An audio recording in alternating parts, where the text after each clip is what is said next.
नमस्कार। रेणुका रानी सिंह महादेव चैनल में आप सभी का हार्दिक अभिनंदन एवं स्वागत है। आज मैं अक्षय तृतीया पर पढ़े जाने वाली कथा लेकर उपस्थित हुई हूँ और इसका क्या है महत्व। अक्षय तृतीया के दिन सभी को यह कथा पढ़नी या सुननी चाहिए। इस दिन किए गए पुण्य कर्म का फल अक्षय होता है, उस फल का नाश नहीं होता है।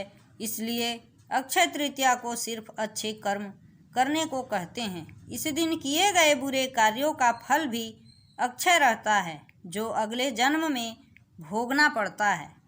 अक्षय तृतीया पर किए गए दान पुण्य से मिलने वाला अक्षय फल आपको अगले जन्म में राजयोग भी दिला सकता है। ठीक वैसे ही जैसे एक वैश्य अपने अगले जन्म में राजयोग से राजा बन गया।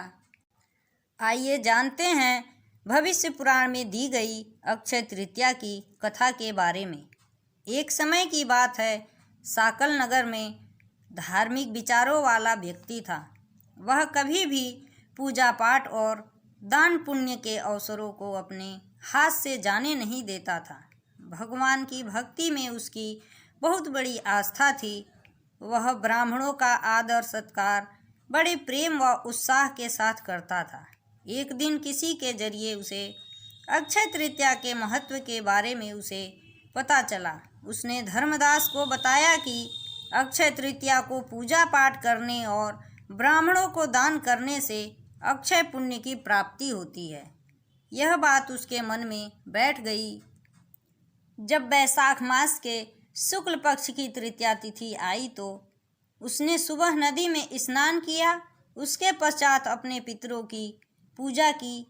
फिर घर पहुंचकर देवी देवताओं की विधिवत पूजा अर्चना किया। उसके बाद ब्राह्मणों को बुलाकर उनका सम्मान किया। फिर सामर्थ्य अनुसार अनाज वस्त्र आदि दान कर खुशी पूर्वक विदा किया। इस तरह से वह हर साल अक्षय तृतीया पर पूजा पाठ और दान करने लगा। हालांकि उसके घर वालों को यह बात ठीक नहीं लगती थी। उसकी पत्नी ने उसे ऐसा करने से मना भी किया, लेकिन उसने दान पुण्य करना नहीं छोड़ा। कुछ समय के बाद धर्मदास का निर्धन हो गया।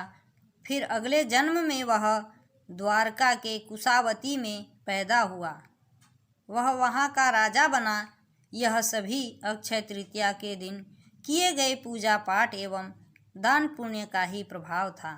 पिछले जन्म में प्राप्त अक्षय पुण्य से उसके लिए राजयोग बना। इस जन्म में भी वह धार्मिक विचारों वाला था। वह बड़ा ही वैभवशाली एवं प्रतापी राजा बना। धार्मिक मान्यता के अनुसार अक्षय तृतीया के दिन इस कथा को पढ़ने या सुनने से भी अक्षय पुण्य फल प्राप्त होता है। अक्षय तृतीया मनाई जाने को लेकर कई मान्यताएं हैं। भगवान भोलेनाथ ने इसी दिन माता लक्ष्मी के साथ कुबेर जी की पूजा करने का ज्ञान दिया था, जिसके बाद से आज तक अक्षय तृतीया के पवित्र दिन पर माता लक्ष्मी और कुबेर भगवान की पूजा की परंपरा चली आ रही है। माना जाता है कि इस तिथि पर महर्षि वेद व्यास जी ने महाभारत लिखना शुरू किया था। महाभारत को 5वें वेद के रूप में माना जाता है। इसी में श्रीमद् भगवद गीता भी समाहित है। अक्षय तृतीया के दिन श्रीमद् भगवद गीता के 18वें अध्याय का पाठ करना चाहिए। इसी दिन माँ अन्नपूर्णा का जन्मदिन भी मनाया जाता है। इस दिन गरीबों को खाना खिलाना चाहिए और भंडारे किए जाने चाहिए।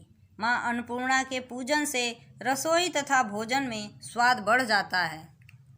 इसी दिन नर नारायण श्री परशुराम और हयग्रीव का अवतार हुआ था, इसलिए इनकी जयंतियाँ भी अक्षय तृतीया के दिन मनाई जाती हैं।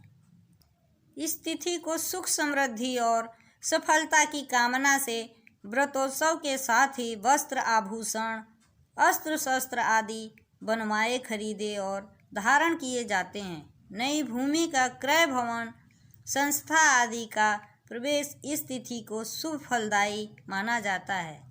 इसी दिन गौरी की पूजा भी होती है। सधवा स्त्रियां और कन्याएं गौरी पूजा करके मिठाई फल और भीगे चने बांटती हैं। गौरी पार्वती की पूजा करके धातु या मिट्टी के कलश में जल, फल, फूल, तिल, अन्न आदि भरकर दान करती हैं। जौ का दान करती हैं। इसको सोने से उपमा दी गई है। इसी के साथ मैं अपनी वाणी को विराम देती हूँ। जय हिंद, जय भारत।